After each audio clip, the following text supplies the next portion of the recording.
that fly today? Zima. This was a carbonated alcoholic beverage introduced in 1993. It had a range of 4.7 to 5.4% alcohol by volume, like beer, and was advertised as an alternative to beer. It was made by the Coors Brewing Company, and I believe it was discontinued in around 2008. Adam, do you remember anything about Zima? I don't really know much about Zima, but I remember hearing about it in like movies and TV shows. You know, somebody would offer like, "Would you like a Zima?"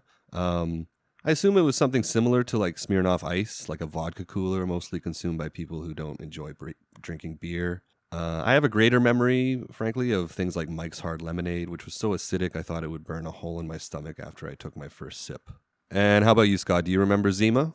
I remember seeing Zima a lot at that time. I was of age to drink at that time in, the early 90s. And I had a lot of friends that didn't care for beer that much compared to me. So they would drink Zima instead, just like they kind of advertised what it was for.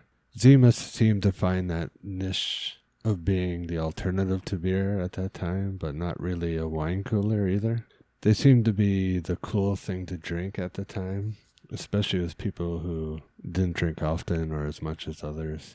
So yeah, I definitely remember Zima. So why do you think Zima faded away, Adam? I'm not entirely sure. I mean, it may have been forced out of the market by other kind of cooler drinks like Smirnoff Ice or Mike's Hard Lemonade. I never tasted it, so I can't comment on its appeal. It did last from 1993 until 2008, so I think it had a pretty good run on the market. But sometimes these kind of drinks gain popularity for some time and then they fade away. Like nowadays, White Claw is the trendy alcoholic kind of cooler drink. Who knows how long White Claw will last, but it's probably taken Zima's place. Why do you think that Zima faded away?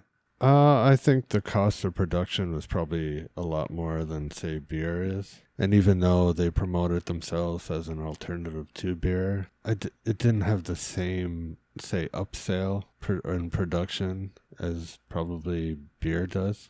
I also remember seeing that the tax rate for Zima was a lot higher than beer because Zima wasn't considered as a malt liquor type thing, and I think the tax rates were different on different types of alcohol, so it probably had even a higher cost. And I think it was just a fad, which fads fade away. And even though it was popular in the early to mid 90s, even I don't know how much they were in the 2000s, but not every bar obviously carried it, or at least in compared to amounts of beer. So depending on where you were and when, and if you asked for a Zima, it might not have been available. And I also think there's something, in terms of, say, like wine coolers or stuff like that.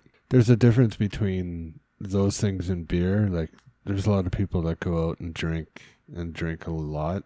And drinks that have, let's say, a lot of sugar in them, they're kind of hard to drink.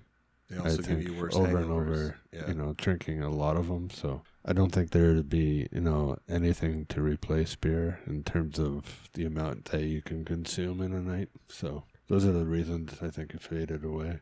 Do you think Zima could fly today? I think it could maybe make a return if they had some unique flavors that appeal to young people. As you mentioned, like these kind of drinks have a lot of sugar in them, which means, much worse hangover. So that's why I think a lot of people just, stick with beer or lighter beer. But however, it seems like younger people these days aren't consuming alcohol as much as, the older generations. I think White Claw has kind of gained a stronghold in this area of the industry. So it would be pretty hard for Zima to have like a comeback and compete with like this giant White Claw juggernaut. So I think maybe it could make a comeback, but probably I'm thinking unlikely. How about you? What do you think that Zima could fly today? I don't think it would fly today. I mean, it lasted until 2008, and I think it, had a couple tries at a comeback since then. Even with the different flavors and even with a different marketing campaign, I think, there'll never be something similar to beer or, the consumption rate of beer. So it's hard to justify maybe for the companies to spend money on that, like making that, especially if they're already making a beer or different varieties of beer. It's just more profitable for the companies to make beer instead of a cooler type drink. And there's also something about cooler style flavored drinks where, I could sit down and drink a 12-pack of beer if I had to, like in one night type thing. But the idea of drinking 12 coolers or types of drinks like that in one sitting type thing, it's kind of sickening sounding to after me. the third one, you'd want to just barf or something. I mean, they're both probably not good for you, but yeah.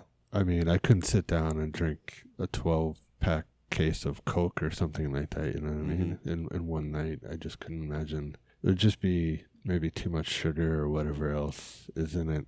And other coolers and drinks have replaced it already, like you mentioned with Mike's Hard Lemonade or Smirnoff Ice and stuff like that. So, also, give us your feedback on Zima in the comments below. You can also share with us your memories of the drink on our social media at 10 Years Apart Pod or at our website 10yearsapart.com. Zima, did you drink it? Would it fly today? No.